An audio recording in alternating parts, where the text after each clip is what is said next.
Hi friends, आप लोगों को स्वागत है आपके यूट्यूब चैनल ईडू हम सफ़र सफलता की ओर। आज हम आपके लिए बिहार दरोगा भर्ती 2023 जो आई हुई है उसके लिए ईडू ई गुरुकुल द्वारा वॉल्यूम 1 प्रैक्टिस सेट निकाला गया है। यह जो प्रैक्टिस सेट है हूबहू एग्जाम में जैसा क्वेश्चन पूछता है वैसा ही तैयार किया गया है। इस वजह से यह सेट बहुत इंपॉर्टेंट है। इसका सेट नंबर 1 का हम डिस्कशन लाए हुए हैं, तो आइए देखते हैं सेट नंबर 1 का क्वेश्चन। अगर पहली बार आप चैनल पे आए तो चैनल को सब्सक्राइब कर लीजिएगा और वीडियो को लाइक कीजिएगा और ज़्यादा से ज़्यादा दोस्तों के साथ शेयर कीजिएगा। आइए देखते हैं आज का इसका पहला क्वेश्चन देख लेते हैं क्या दिया गया है। तो पहला क्वेश्चन दिया गया है, बौद्ध भिक्षुकों के लिए बनाई गई लोमस ऋषि गुफा किस राज्य में स्थित है। बताना है आपको कि जो बौद्ध भिक्षुक के लिए जो लोमस ऋषि गुफा बनाया गया था वह किस राज्य में पड़ता है। तो यह जो पड़ता है बिहार में पड़ता है। इसका जो आंसर हो जाएगा डी नंबर हो जाएगा। आगे देख लेते हैं जो कि दिया गया कि अशोक के शासनकाल की प्रमुख घटनाओं में से एक 250 ईसा पूर्व में राजधानी पाटलिपुत्र बौद्ध संघ परिषद की आयोजन हुआ था। तो यह जो पाटलिपुत्र में जो हुआ था यह जो आयोजन तीसरी हुआ था। इसका जो आंसर हो जाएगा सी नंबर हो जाएगा। तीसरी जो बौद्ध संगति का आयोजन हुआ था वह कहाँ हुआ था, तो यह पाटलिपुत्र में हुआ था, जो कि किसके काल में, तो यह जो हुआ था अशोक के काल में हुआ था। अगला देख लेते हैं जो कि दिया गया चौथी शताब्दी ईसा पूर्व में मगध की राजधानी में स्थानांतरित कर दी गई थी। बताना है आपको कि चौथी शताब्दी ईसा पूर्व में जो मगध की राजधानी जो थी वो कहाँ स्थानांतरित किया गया था। तो यह जो स्थानांतरित जो किया गया था वह पाटलिपुत्रा में किया गया था। इसका जो आंसर हो जाएगा डी नंबर हो जाएगा। इसका पीडीएफ पाने के लिए आप मेरे टेलीग्राम चैनल या व्हाट्सएप ग्रुप से जुड़ के ले सकते हैं, जो कि आपको लिंक जो है डिस्क्रिप्शन में या कमेंट बॉक्स में मिल जाएगा। अगला देख लेते हैं, दिया गया चोल वंश के अंतर्गत किसानों की बस्तियों को किस नाम से जाना जाता है। तो यह जो जाना जाता है यह ऊर के नाम से जाना जाता है। इसका जो आंसर हो जाएगा सी नंबर हो जाएगा। यही आगे चल के यह सिंचाई और कृषि के प्रसार में समृद्धि हुआ, जो कि उसी को ऊर नाम से जाना जाता था। और गांवों के समूह को नाडू के नाम से इकाई बनाई गई थी। याद रखिएगा, क्वेश्चन पूछ देगा कि नाडू क्या है, तो नाडू जो है वो गांवों का एक समूह होता था, उसे नाडू के नाम से इकाइयां बनाई गई थी। आगे देख लेते हैं, दिया गया कि चंद्रगुप्त ने डैश के खिलाफ विद्रोह कर नेतृत्व किया और उन्हें उखाड़ फेंका। यह जो उखाड़ फेंके थे यह नंद के समय। इसका जो आंसर हो जाएगा डी नंबर हो जाएगा। यही क्वेश्चन पूछ दे कि चंद्रगुप्त ने किस वंश की स्थापना किया। तो यह जो स्थापना किए थे चंद्रगुप्त मौर्य वंश की स्थापना किए, जो कि यह नंदों के खिलाफ विद्रोह करके वो समाप्त करके अपना जो है चंद्रगुप्त मौर्य ने मौर्य वंश की स्थापना किए थे। इसका जो आंसर हो जाएगा डी नंबर हो जाएगा। आगे देख लेते हैं, दिया गया निम्नलिखित शासकों में से किसे भारत का नेपोलियन कहा जाता है। बताना आपको कि भारत का नेपोलियन किसे कहा जाता है। तो भारत का नेपोलियन जो है समुद्रगुप्त को कहा जाता है। इसका जो आंसर हो जाएगा ए नंबर हो जाएगा। यही क्वेश्चन पूछ दे कि इन्हें भारत का नेपोलियन किस विद्वान ने कहा था। तो यह जो कहे थे एवी स्मिथ इतिहासकार जो थे, इन्होंने भारत का नेपोलियन की संज्ञा समुद्रगुप्त को दिए हैं। आगे देख लेते हैं, दिया आगे मोहम्मद गोरी का पहला आक्रमण डैश में हुआ था जब उसने मुल्तान पर हमला किया था। तो यह जो कब हमला किया था, तो यह जो किए थे वह 1175 एडी में। इसका जो आंसर हो जाएगा सी नंबर हो जाएगा। यह भारत पे यह मोहम्मद गौरी के द्वारा जो आक्रमण था मुल्तान और सिंध के विजय तो 1175 से 1178 के बीच में किए थे, जो कि मोहम्मद गौरी का पहला आक्रमण जो था 1175 में मुल्तान के विरुद्ध किया था। इसका जो आंसर हो जाएगा सी नंबर हो जाएगा। अगला देख लेते हैं, दिया गया गुजरात के सोमनाथ मंदिर पर किसने आक्रमण किया था। बताना आपको गुजरात के सोमनाथ मंदिर पर आक्रमण इसमें से किसने किया था। तो इसमें जो किए थे गजनवी के महमूद जो था वह किया था। इसका जो आंसर हो जाएगा डी नंबर हो जाएगा। यही क्वेश्चन पूछ दे कि यह कब आक्रमण किया था। तो यह जो आक्रमण किया था यह 1024 ईस्वी में किया था, जो कि उस समय गुजरात के शासक कौन थे, तो उस समय गुजरात के शासक जो थे भीम प्रथम थे। आगे देख लेते हैं, दिया गया कि बाबर के स्मरण या बाबरनामा जिसे तुजुक ए बाबरी के नाम से जाना जाता है किसके द्वारा लिखी गई है। तो यह जो पुस्तक जो लिखी गई है अब्दुल रहीम खाने खाना द्वारा लिखी गई है। इसका जो आंसर हो जाएगा बी नंबर हो जाएगा। जो कि भारत में मुगल साम्राज्य के संस्थापक कौन थे, तो बाबर जो थे वह भारत में मुगल साम्राज्य के संस्थापक थे। वही क्वेश्चन पूछ दे उनकी आत्मकथा क्या है, तो उनकी आत्मकथा जो है वही है बाबर का संस्करण या बाबरनामा या तुजु के बाबरी नाम से वह उनकी आत्मकथा फेमस है। आगे देख लेते हैं, जो कि दिया गया कि दिल्ली की मोती मस्जिद किस मुगल शासक ने बनाई थी। बताना आपको कि दिल्ली का मोती मस्जिद जो है वह किस मुगल शासक द्वारा बनाया गया था। तो यह जो बनाया गया था औरंगजेब द्वारा बनाया गया था। इसका जो आंसर हो जाएगा सी नंबर हो जाएगा। यह जो है यह भारत में लाल किले के परिसर में स्थित है। आगे देख लेते हैं, दिया गया कि डैश में ब्रिटिश अधिकारियों पर हमला करने के कारण 1857 में मंगल पांडे को फांसी दे दी गई थी। तो यह जो फांसी जो दिया गया था यह बैरकपुर में दिया गया था। इसका जो आंसर हो जाएगा डी नंबर हो जाएगा। अगला देख लेते हैं, दिया गया कि 1793 में जब अस्थायी बंदोबस्त लागू किया गया था तब बंगाल के गवर्नर जनरल कौन थे? तो यह बंगाल के गवर्नर जनरल जो थे वह लॉर्ड कर्नवालिस थे। इसका जो आंसर हो जाएगा डी नंबर हो जाएगा। यही क्वेश्चन पूछ दे कि यह अस्थायी बंदोबस्त क्या था। तो अस्थायी बंदोबस्त जो था यह भू राजस्व प्रणाली थी जिसमें राजाओं और तालुकदारों को जमींदारों के रूप में मान्यता दी जाती थी। आगे देख लेते हैं, दिया गया कि वह अधिनियम जिसने ब्रिटिश ईस्ट इंडिया कंपनी से भारत में ब्रिटिश क्राउन को सत्ता हस्तांतरित किए थे। तो यह जो हस्तांतरित जो हुआ था वो भारत सरकार अधिनियम 1858 के द्वारा। इसका जो आंसर हो जाएगा सी नंबर हो जाएगा। अगला देख लेते हैं जो कि दिया गया कि ब्रिटिश सरकार ने किस वर्ष में भारत में मार्ले मिंटो सुधार की घोषणा किए थे? बताना है आपको कि ब्रिटिश सरकार द्वारा किस वर्ष में मार्ले मिंटो सुधार की घोषणा किया गया था। तो यह जो घोषणा किया गया था 1909 में किया गया था। इसका जो आंसर हो जाएगा डी नंबर हो जाएगा। यह मार्ले मिंटो सुधार जो 1909 में भारतीय परिषद अधिनियम के रूप में कानून बना था, जो कि मार्ले मिंटो रिफॉर्म की मुख्य प्रावधान जो था मुसलमानों के लिए एक अलग निर्वाचन मंडल की शुरुआत करना। आगे देख लेते हैं, दिया गया कि लॉर्ड कर्जन का संबंध निम्न में से किस घटना से? बताना आपको कि लॉर्ड कर्जन का संबंध जो है वह निम्न में से कौन सी घटना से? तो यह जो हो जाएगा लॉर्ड कर्जन का संबंध जो है बंगाल के विभाजन से। इसका जो आंसर हो जाएगा ए नंबर हो जाएगा। वही क्वेश्चन पूछ दे कि बंगाल का विभाजन हुआ कब था? तो यह जो हुआ था 1905 में हुआ था। आगे देख लेते हैं जो कि दिया गया कि 1917 में महात्मा गांधी ने गुजरात के खेड़ा जिले में सत्याग्रह का समर्थन किए थे। तो यह जो खेड़ा में जो सत्याग्रह का आंदोलन का यह समर्थन जो किए थे यह किए थे। इसका जो सही आंसर हो जाएगा किसानों को फसल खराब होने और प्लेग रोग जो फैल गया था तो उस समय यह समर्थन किए थे। इसका जो आंसर हो जाएगा डी नंबर हो जाएगा। वही इसका क्वेश्चन पूछ दे कि महात्मा गांधी द्वारा पहला सत्याग्रह भारत में कौन था? तो भारत में सत्याग्रह पहला जो था 1917 में चंपारण सत्याग्रह था, जो कि यह तीन कठिया पद्धति के लिए यह फेमस था। अगला देख लेते हैं, दिया गया सी राजगोपालचारी ने निम्नलिखित में से किस राज्य में नमक सत्याग्रह का नेतृत्व किए थे? तो यह जो नेतृत्व किए थे यह तमिलनाडु में किए थे। इसका जो आंसर हो जाएगा वो सी नंबर हो जाएगा।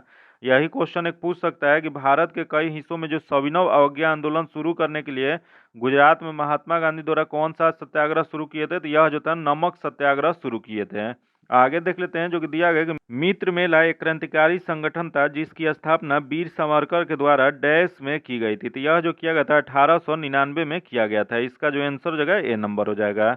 आगे देख लेते हैं, दिया गया निम्नलिखित में से कौन काकोरी ट्रेन डकैती मामले में आरोपी नहीं थे? बताना है आपको कि काकोरी ट्रेन डकैती मामले में क्या आरोपी नहीं था। तो देख लेते हैं इसमें क्या। तो पहले दिया गया भगत सिंह, अगला दिया गया राजेंद्र नाथ लाहौरी, अगला दिया गया राम प्रसाद बिस्मिल, अगला रोशन सिंह। तो इसमें जो हो जाएगा आपको ए नंबर। इसका जो आंसर हो जाएगा ए नंबर हो जाएगा। यह काकोरी ट्रेन डकैती जो है 9 अगस्त 1925 को लखनऊ के पास एक गांव जो है काकोरी, उसके पास ट्रेन की डकैती हुई थी। इसमें शामिल कौन कौन थे? तो इसमें प्रसाद बिस्मिल, अफसाह उल्ला खां तथा राजेंद्र लाहौरी, केशव चक्रवर्ती, मुकुंदी लाल तथा बनवाली लाल थे। और वही क्वेश्चन पूछ दे कि उत्तर प्रदेश सरकार ने इसका नाम करके बदल के क्या कर दिया है? तो उत्तर प्रदेश सरकार ने काकोरी कांड का नाम बदल के अब काकोरी ट्रेन एक्शन कर दिया गया है। इसका जो आंसर हो जाएगा ए नंबर हो जाएगा। अगला देख लेते हैं, दिया गया कि अखिल भारतीय किसान कांग्रेस के प्रथम महासचिव कौन थे? बताना आपको कि अखिल भारतीय किसान कांग्रेस के प्रथम महासचिव कौन बने थे? यह जो बने थे वह एनजी रंगा बने थे। इसका जो आंसर हो जाएगा डी नंबर हो जाएगा। वही स्वतंत्रता सेनानी जो है किसान आंदोलन में उन्होंने योगदान जो था भारत के राष्ट्रपति से पद्म विभूषण भी प्राप्त उन्हें किया गया है। इसका जो आंसर हो जाएगा डी नंबर हो जाएगा। आगे देख लेते हैं, दिया गया कि संविधान सभा ने भारत के संविधान को कब स्वीकार किया था? बताना आपको कि संविधान सभा ने भारत के संविधान को स्वीकार कब किया था? यह जो स्वीकार किया था 26 नवंबर 1949 को। इसका जो आंसर हो जाएगा ए नंबर हो जाएगा। अगला देख लेते हैं जो कि दिया गया कि किसी राज्य के राज्यपाल के रूप में नियुक्ति के लिए भारत के संविधान द्वारा निर्धारित न्यूनतम आयु क्या होती है? तो न्यूनतम आयु जो होता है यह होता है आपको 35 साल। इसका जो आंसर हो जाएगा ए नंबर हो जाएगा। यही क्वेश्चन पूछ दे कि राज्यपाल का उल्लेख किस अनुच्छेद में किया गया? तो यह प्रत्येक राज्य के एक राज्यपाल होंगे। यह जो है अनुच्छेद 153 में इसकी चर्चा किया गया है। अगला देख लेते हैं जो कि दिया गया कि भारतीय संविधान में न्यायिक पुनर्वलोकन की शक्ति और न्यायपालिका की स्वतंत्रता का प्रावधान किस देश से लिया गया है? तो यह जो लिया गया है यह लिया गया है अमेरिका से। इसका जो आंसर हो जाएगा डी नंबर हो जाएगा। यही क्वेश्चन पूछ देखिए भारतीय संविधान में न्यायिक समीक्षा का शक्ति जो है वह न्यायपालिका की स्वतंत्रता का प्रावधान संयुक्त राज्य अमेरिका से लिया गया है। आगे देख लेते हैं, दिया गया निम्नलिखित में से किस वर्ष में भारतीय राष्ट्रीय कांग्रेस ने संविधान सभा की मांग की थी? बताना आपको कि भारतीय राष्ट्रीय कांग्रेस द्वारा संविधान सभा की मांग कब किया गया था? यह जो किया गया था यह 1934 में। इसका जो आंसर हो जाएगा डी नंबर हो जाएगा। अगला देख लेते हैं जो कि दिया गया कि भारतीय संविधान का निम्न में से कौन सा अनुच्छेद समान नागरिक संहिता से संबंधित है। बताना है आपको कि भारतीय संविधान का निम्न में से कौन सा अनुच्छेद है जो समान नागरिक संहिता से संबंधित है। यह जो संबंधित है अनुच्छेद 44 है। इसका जो आंसर हो जाएगा बी नंबर हो जाएगा। यही यहाँ दिया गया अनुच्छेद 43। अनुच्छेद 43 किससे संबंधित है, तो यह जो है श्रमिकों के लिए निर्वाहन मजदूरी से संबंधित है। तथा यहाँ देगा अनुच्छेद 45। 45 किससे संबंधित है, बच्चों के लिए निःशुल्क और अनिवार्य शिक्षा का प्रावधान है। वही दिया गया अनुच्छेद 46, यह किससे संबंधित है, तो राज्य विशेष सावधानी के लिए शैक्षिक और आर्थिक हितों को बढ़ावा देना है। यह इसका जो आंसर जगह बी नंबर हो जाएगा। अगला देख लेते हैं, भारत में भारतीय संविधान का निम्न में से कौन सा अनुच्छेद एक नए राज्य के गठन की व्यवस्था करता है। तो यह नए राज्य का गठन का व्यवस्था जो करता है अनुच्छेद 3 करता है। इसका जो आंसर जगह बी नंबर हो जाएगा। यही क्वेश्चन पूछ दे, यहाँ दिया गया अनुच्छेद 1। अनुच्छेद 1 में क्या कहा गया है, तो यह कहा गया है कि भारत यानी भारत जो है राज्यों का एक संघ है। इसका जो आंसर जगह बी नंबर हो जाएगा। आगे देख लेते हैं, दिया गया निम्नलिखित में से कौन सा विषय भारतीय संविधान की 11वीं सूची के अंतर्गत आता है। 11वीं सूची के अंतर्गत इसमें से कौन सा आता है, तो यह जो जगह स्वास्थ्य और स्वच्छता। इसका जो आंसर जगह बी नंबर हो जाएगा। यही क्वेश्चन पूछ दे कि इस अनुसूची में कुल कितने विषय हैं, तो इस अनुसूची में कुल 29 विषय हैं।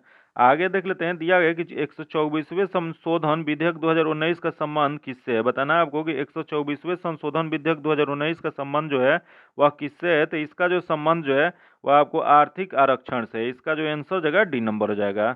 अगला देख लेते हैं, जो कि अगला क्वेश्चन दिया गया कि निम्न में से कौन सा मौलिक अधिकारों से संबंधित नहीं है। बताना है आपको कि इसमें से कौन मौलिक अधिकारों से संबंधित नहीं है। तो देख लेते हैं इसमें कौन सा नहीं है, तो संपत्ति का अधिकार जो है बाकी संबंधित नहीं है। बाकी संघ बनाने का अधिकार, शिक्षा का अधिकार और जीवन का अधिकार ये जो है शामिल है। जो कि ये संपत्ति का अधिकार जो है यह विधि अधिकार हो गया है, जो कि अब यह मौलिक अधिकार नहीं है। इसका जो आंसर जगह डी नंबर हो जाएगा। अगला देख लेते हैं, अंतर्राज्यीय परिषद की स्थापना किस समिति के सिफारिश पर की गई थी। बताना है आपको कि अंतर्राज्यीय परिषद की स्थापना जो है किस समिति के सिफारिश पर किया गया था। तो यह जो किया गया था यह सरकारिया आयोग के सिफारिश पर किया गया था। इसका जो आंसर जगह ए नंबर हो जाएगा। अगला देख लेते हैं, दिया गया कि राष्ट्रपति के चुनाव से संबंधित सभी विवादों और शंकाओं की जांच करने एवं निर्णय लेने की शक्ति डैश में निहित होता है। यह जो निहित जो होता है यह आपको होता है सर्वोच्च न्यायालय में। इसका जो आंसर जगह सी नंबर हो जाएगा। अगला देख लेते हैं, दिया गया कि अध्यादेश की घोषणा करने की शक्ति निम्न में से किसके पास है। बताना है आपको कि अध्यादेश की घोषणा करने के लिए जो शक्ति होता है वो निम्न में से किसके पास है। यह जो शक्ति जो होता है वो राष्ट्रपति के पास होता है। इसका जो आंसर जगह बी नंबर हो जाएगा। वही क्वेश्चन पूछ दे कि एक अध्यादेश की अधिकतम वैधता कितना होता है, तो अधिकतम वैधता जो है वो 6 महीने और 6 सप्ताह होता है। आगे देख लेते हैं, दिया गया कि निम्नलिखित में से कौन कभी भारत के उपराष्ट्रपति नहीं बने। बताना है आपको इसमें से कौन है जो कभी भारत के उपराष्ट्रपति नहीं बने थे। तो यह जो नहीं वाला बताना है, तो इसमें देख लेते हैं, पहला देख गुलजारी लाल नंदा। गुलजारी लाल नंदा जो है कभी उपराष्ट्रपति नहीं बने। इसका जो आंसर जगह ए नंबर हो जाएगा। जो कि गुलजारी लाल नंदा जो थे एक भारतीय राजनीतिज्ञ और अर्थशास्त्री थे, जिन्होंने क्रमशः 1964 में जवाहरलाल नेहरू और 1966 में लाल बहादुर शास्त्री की मृत्यु के बाद 2 बार अंतरिम प्रधानमंत्री के रूप में यह कार्य किए थे। इसका जो आंसर जगह ए नंबर हो जाएगा। अगला देख लेते हैं, जो कि अगला क्वेश्चन दिया गया, पंचायत गठित करने का चुनाव उसके विघटन की तिथि से डैश की अवधि समाप्त होने से पहले पूरा हो जाना चाहिए। यह जो पूरा जो हो जाना चाहिए वो 6 माह की अवधि से पहले पूरा हो जाना चाहिए। इसका जो आंसर जगह सी नंबर हो जाएगा। अगला देख लेते हैं, निम्न में से किस केंद्र शासित प्रदेश का अशांत राज्यों का दर्जा प्रदान किया गया। बताना आपको कि कौन सा केंद्र शासित प्रदेश है जिसका अशांत राज्य का दर्जा प्रदान किया गया है। तो यह जो किया गया वो पांडिचेरी को। इसका जो आंसर जगह ए नंबर हो जाएगा। आगे देख लेते हैं, दिया गया निम्न में से कौन सबसे बड़ा ज्ञात नक्षत्र है। बताना आपको कि सबसे बड़ा ज्ञात नक्षत्र कौन सा है। तो यह जो हो जाएगा आपको हाइड्रा है। इसका जो आंसर जगह ए नंबर हो जाएगा। अगला क्वेश्चन देख लेते हैं, दिया गया कौन से ग्रह सल्फ्यूरिक अम्ल की सफेद और पीले बादलों की मोटी परत से बना होता है। बताना आपको कि कौन सा ग्रह है जो सल्फ्यूरिक अम्ल के सफेद और पीले बादलों की मोटी परत से बना हुआ है। तो यह जो बना हुआ है वह शुक्र होता है। इसका जो आंसर जगह डी नंबर हो जाएगा। अगला देख लेते हैं, क्वेश्चन पूछ देगा कि जो कि दिया गया है कि उत्तरी गोलार्ध में ग्रीष्मकालीन अयनांत किस दिन होता है। तो यह जो होता है इसका जो सही आंसर जगह 21 जून को होता है। इसका जो आंसर जगह डी नंबर हो जाएगा।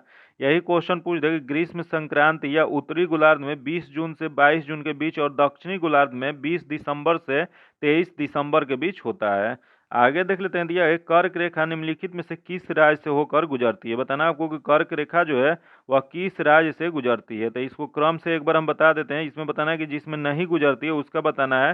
तो हम एक बार पूरा बता देते हैं, उसके बाद इसमें देख लेंगे कौन सा इसमें उससे अलग दिया गया जो कि उसका आंसर हो जाएगा। तो ये अगर भारत है, इधर से क्रम लेकर अगर चलते हैं तो इससे जब चलेंगे तो सबसे पहले जो हो जाएगा वो गुजरात होगा, तब राजस्थान होगा, उसके बाद मध्य प्रदेश, छत्तीसगढ़, झारखंड, पश्चिम बंगाल, त्रिपुरा, मिजोरम से होकर यह गुजरता है। याद रखिएगा ये 8 राज्यों से गुजरता है। आगे देख लेते हैं इसके अलावा इसमें कौन सा दिया गया। तो इसके अलावा जो है आपको आंध्र प्रदेश दिया गया, जो कि आंध्र प्रदेश से यह नहीं गुजरता है। इसका जो आंसर हो जाएगा सी नंबर हो जाएगा। आगे देख लेते हैं जो कि दिया गया है कि निम्नलिखित में से कौन सा जल निकाय पाक जलडमरू मध्य के सार्वधिक समीप है। बताना है आपको कि पाक जलडमरू मध्य के सार्वधिक समीप इसमें कौन सा है। यह जो हो जाएगा वो मन्नार की खाड़ी जो है सार्वधिक समीप है। इसका जो आंसर हो जाएगा सी नंबर हो जाएगा। यहाँ दिया गया चिल्का झील। चिल्का झील कहाँ है? तो चिल्का झील जो है उड़ीसा में स्थित है, जो कि यह भारत की सबसे बड़ी खारे पानी की झील है। आगे देख लेते हैं, दिया गया कि निम्न में से कौन पाकिस्तान की सबसे लंबी नदी है जो मानसरोवर झील से निकलती है। बताना है आपको कि कौन पाकिस्तान की सबसे लंबी नदी है जो मानसरोवर झील से निकलती है। यह जो हो जाएगा सिंधु नदी हो जाएगी। इसका जो आंसर हो जाएगा ए नंबर हो जाएगा। जो कि इसकी कुल लंबाई कितनी है? तो इसकी कुल लंबाई जो है 3180 किलोमीटर लंबाई इसकी है, जो कि यह पाकिस्तान का जीवन रेखा इसे कहा जाता है। वही क्वेश्चन पूछ देगा कि सिंधु नदी जो है यह मानसरोवर झील से वहां किसके पास से निकलती है। तो यह तिब्बत के पठार के पास से निकलती है। आगे देख लेते हैं जो कि दिया गया है कि मूसी तथा भीम डैश नदी की सहायक नदी है। बताना है आपको कि मूसी नदी तथा भीम नदी जो है वह किसकी सहायक नदी है। तो यह जो सहायक नदी है कृष्णा की है। इसका जो आंसर हो जाएगा बी नंबर हो जाएगा। आगे देख लेते हैं, दिया गया निम्न में से कौन भारत की तैरता हुआ राष्ट्रीय उद्यान है। बताना आपको कि भारत का तैरता हुआ राष्ट्रीय उद्यान कौन सा है। तो यह जो हो जाएगा आपको कैब्यूल लामजाओ, जो कि इसका जो आंसर हो जाएगा डी नंबर हो जाएगा। यह दुनिया का एकमात्र तैरता हुआ पार्क है, जो कि यह कहाँ स्थित है। तो यह जो है भारत के मणिपुर राज्य में यह स्थित है। आगे देख लेते हैं जो कि दिया गया निम्न में से कौन सा जलप्रपात शरावती नदी के द्वारा बनाया गया है और भारत का सबसे ऊंचा जलप्रपात है। बताना आपको कि जलप्रपात कौन सा है जो शरावती नदी के द्वारा बनाया गया है और भारत का सबसे ऊंचा जलप्रपात है। तो यह जो हो जाएगा इसका जो सही आंसर हो जाएगा जोग जलप्रपात हो जाएगा। इसका आंसर सी नंबर हो जाएगा। यही क्वेश्चन पूछ देगा जोग जलप्रपात स्थित कहाँ है। तो जोग जलप्रपात जो है वो मेघालय में स्थित है। इसका जो आंसर हो जाएगा सी नंबर हो जाएगा। आगे देख लेते हैं, निम्न में से कौन सी झील भारत की सबसे बड़ी मानव निर्मित झील है। बताना आपको कि कौन सा झील है जो भारत की सबसे बड़ी मानव निर्मित झील है। तो यह जो हो जाएगा आपको यह गोविंद बल्लभ पंत सागर हो जाएगा। इसका जो आंसर हो जाएगा बी नंबर हो जाएगा। जो कि यह जो झील है निर्माण जो है रिहंद बांध के जलाशय द्वारा किया गया है। आगे देख लेते हैं, दिया गया निम्नलिखित में से कौन अलकनंदा और मंदाकिनी का संगम है। बताना आपको अलकनंदा और मंदाकिनी का संगम इसमें से क्या कहा जाता है। यह जो कहा जाता है वह रुद्रप्रयाग कहा जाता है। इसका जो आंसर हो जाएगा सी नंबर हो जाएगा। अगला क्वेश्चन देख लेते हैं, प्रसिद्ध संस्कृति स्थल रानी का वाव किस नदी के तट पर स्थित है। बताना आपको कि रानी का वाव जो है किस नदी के तट पर स्थित है। तो यह जो स्थित है वह सरस्वती नदी के तट पर स्थित है। इसका जो आंसर हो जाएगा ए नंबर हो जाएगा। यह सरस्वती नदी के तट पर स्थित है, जो कि इसका निर्माण जो है श्रेय सौराष्ट्र के खोंगारा की पुत्री उदयमती के द्वारा किया गया था। आगे देख लेते हैं, दिया गया निम्नलिखित में से कौन सी नदी अरब सागर में नहीं मिलती है। बताना आपको कि अरब सागर में इसमें से कौन सी नदी है जो नहीं मिलती है। तो देख लेते हैं इसमें कौन सी नदी नहीं मिलने वाली है। तो पहला दिया गया साबरमती जो कि मिलती है, अगला है ताप्ती ये भी मिलती है, तथा अगला दिया गया सिंधु ये भी मिलती है, लेकिन यहाँ दिया गया गोदावरी। गोदावरी जो है नहीं मिलती है। तो इसका जो आंसर जगह वो डी नंबर हो जाएगा। अगला देख लेते हैं, जल संधि भूमध्य सागर को अटलांटिक महासागर से जोड़ती है। बताना है कि कौन सा जल संधि है जो भूमध्य सागर को अटलांटिक महासागर से जोड़ती है। तो यह जो हो जाएगा यह आपको जिब्राल्टर जल संधि हो जाएगा। इसका जो आंसर हो जाएगा सी नंबर हो जाएगा। अगला देख लेते हैं, दिया गया कठोर मिट्टी पर एक मृत कीट के शरीर के अंग की छाप एक डैश के उदाहरण है। यह जो उदाहरण जो होता है वह जीवाश्म का है। इसका जो आंसर हो जाएगा डी नंबर हो जाएगा। आगे देख लेते हैं, लॉरेंज वक्र क्या दर्शाता है। बताना आपको कि लॉरेंज वक्र जो है वह क्या दर्शाता है। तो यह जो दर्शाता है रोजगार की दर को। इसका जो आंसर हो जाएगा बी नंबर हो जाएगा। आगे देख लेते हैं, पूंजीगत व्यय में पर्याप्त वृद्धि या राजस्व घाटा डैश की वजह से बनता है। तो यह जो बनता है वह राजकोषीय घाटा के द्वारा बनता है। इसका जो आंसर जगह बी नंबर हो जाएगा। अगला देख लेते हैं, किसी अर्थव्यवस्था में सामान्य कीमत स्तर में निरंतर वृद्धि को डैश कहा जाता है। तो यह जो कहा जाता है यह मुद्रास्फीति कहा जाता है। इसका जो आंसर जगह सी नंबर हो जाएगा। आगे देख लेते हैं, दिया गया निम्न में से कौन सा अप्रत्यक्ष कर केंद्र सरकार के द्वारा वसूला जाता है। बताना है आपको कि कौन सा अप्रत्यक्ष कर है जो केंद्र सरकार द्वारा वसूला जाता है। तो यह जो हो जाएगा सेवा कर जो है, जो कि एक अप्रत्यक्ष कर है जो केंद्र सरकार द्वारा वसूला जाता है। इसका जो आंसर हो जाएगा ए नंबर हो जाएगा। आगे देख लेते हैं, दिया गया है जीएसटी परिषद की अध्यक्षता कौन करता है। बताना है आपको कि जीएसटी परिषद जो होता है उसकी अध्यक्षता किसके द्वारा किया जाता है। तो यह जो किया जाता है केंद्रीय वित्त मंत्री द्वारा। इसका जो आंसर हो जाएगा डी नंबर हो जाएगा। अगला क्वेश्चन देख लेते हैं, दिया गया टिंडन प्रभाव किस कारण से होता है। बताना आपको कि टिंडन प्रभाव जो है किसके कारण होता है। तो यह जो होता है प्रकाश का प्रकीर्णन के कारण। इसका जो आंसर हो जाएगा ए नंबर हो जाएगा। अगला देख लेते हैं, दिया गया कि फ्लेमिनोलॉजी का अध्ययन होता है। बताना आपको कि फॉल्मिनोलॉजी डैश का अध्ययन होता है। तो फॉल्मिनोलॉजी में अध्ययन जो होता है यह आपको होता है आकाशीय बिजली का। इसका जो आंसर हो जाएगा बी नंबर हो जाएगा। आगे देख लेते हैं, दिया गया कि किस घटना के कारण साफ आकाश का रंग नीला होता है। बताना आपको कि कौन सी घटना है जिसके कारण जो आकाश का जो रंग है, अगर आकाश पूरा साफ है तो उसका रंग जो है नीला दिखाई देता है। तो यह जो दिखाई देता है प्रकाश के प्रकीर्णन के कारण। इसका जो आंसर हो जाएगा सी नंबर हो जाएगा। आगे देख लेते हैं, निम्न में से कौन सा समीकरण भौतिक में दाब को दर्शाता है। बताना आपको कि भौतिक में दाब को इसमें से कौन सा समीकरण दर्शाता है। तो यह जो दर्शाता है बल बटा में क्षेत्रफल। इसका जो आंसर हो जाएगा बी नंबर हो जाएगा। आगे देख लेते हैं, दिया गया कि धातुओं के माध्यम से विद्युत चालकता को इलेक्ट्रॉनिक चालकता कहा जाता है और यह होता है। तो यह जो होता है आपको सही हो जाएगा, इसका तापमान में वृद्धि के साथ घटता है। इसका जो आंसर हो जाएगा ए नंबर हो जाएगा। आगे देख लेते हैं, प्रकाश का वर्णक्रम की व्याख्या सबसे पहले डैश ने की थी। बताना आपको कि प्रकाश के वर्णक्रम की व्याख्या जो है सबसे पहले डैश ने की थी। तो यह जो किए थे यह आइजैक न्यूटन ने। इसका जो आंसर हो जाएगा बी नंबर हो जाएगा।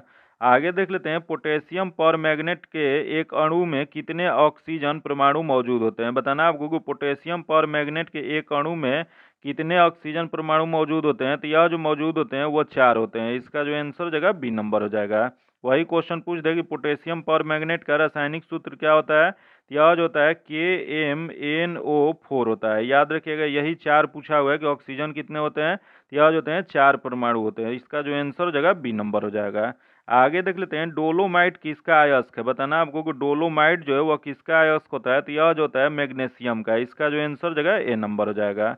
वही क्वेश्चन पूछ देगी डोलोमाइट सूत्र क्या होता है। तो डोलोमाइट का जो सूत्र होता है MgCO3 इंटू CaCO3 होता है। फिर से एक बार रिपीट करते हैं, MgCO3 इंटू CaCO3 होता है। आगे देख लेते हैं, निम्न में से किस तत्व में सबसे कम विद्युत ऋणात्मक होता है। बताना आपको कि सबसे कम विद्युत ऋणात्मक किसमें होता है। यह जो होता है वो फेरसियम में होता है। इसका जो आंसर हो जाएगा बी नंबर हो जाएगा। आगे देख लेते हैं, ग्राफीन है। बताना आपको ग्राफीन क्या होता है। तो ग्राफीन जो होता है यह आपको कार्बन का औरूप होता है। इसका जो आंसर हो जाएगा सी नंबर हो जाएगा। अगला देख लेते हैं, जो दिया गया है कि कोयले का जलना एक डैश अभिक्रिया है। बताना आपको कोयले के जलना जो है एक डैश अभिक्रिया होता है। यह जो होता है आपको संयोजन का है। इसका जो आंसर हो जाएगा सी नंबर हो जाएगा। वही संयोजन अभिक्रिया एक अभिक्रिया है जहाँ दो या दो से अधिक तत्व का यौगिक मिलकर एक एकल यौगिक बनाते हैं। आगे देख लेते हैं, दिया है निम्नलिखित में से कौन सा जीव शरीर के बाहर की खाद्य सामग्री को तोड़ता है तथा फिर उसे अवशोषित करता है। तो यह जो करता है यह आपको खमीर हो जाएगा। इसका जो आंसर हो जाएगा सी नंबर हो जाएगा। आगे देख लेते हैं, दिया गया प्रकाश संश्लेषण की प्रक्रिया में निम्नलिखित में से कौन सी गैस निकलती है। बताना आपको कि प्रकाश संश्लेषण की प्रक्रिया जो है उसमें कौन सी गैस जो है निकलती है। तो यह जो निकलती है वो ऑक्सीजन। इसका जो आंसर हो जाएगा सी नंबर हो जाएगा।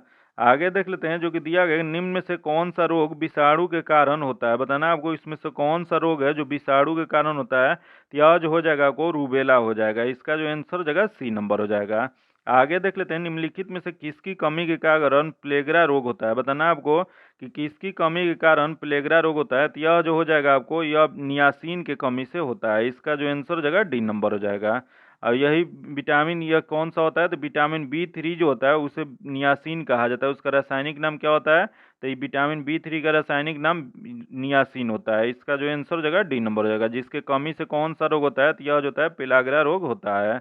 आगे देख लेते हैं, जो कि दिया गया निम्नलिखित में से कौन सा महिलाओं में प्राथमिक यौन अंग होता है। बताना आपको कि महिलाओं में प्राथमिक यौन अंग कौन सा होता है। तो यह जो हो जाएगा आपको अंडाशय होता है। इसका जो आंसर हो जाएगा बी नंबर हो जाएगा। आगे देख लेते हैं, पुष्प का कौन सा भाग स्त्री केसर के शीर्ष पर चिपचिपा तरह है और पराग की फंसा कर रखता है। बताना आपको कि पुष्प का कौन सा भाग है जो स्त्री केसर के शीर्ष पर चिपचिपा सतह है तथा पराग का फंसा कर रखता है।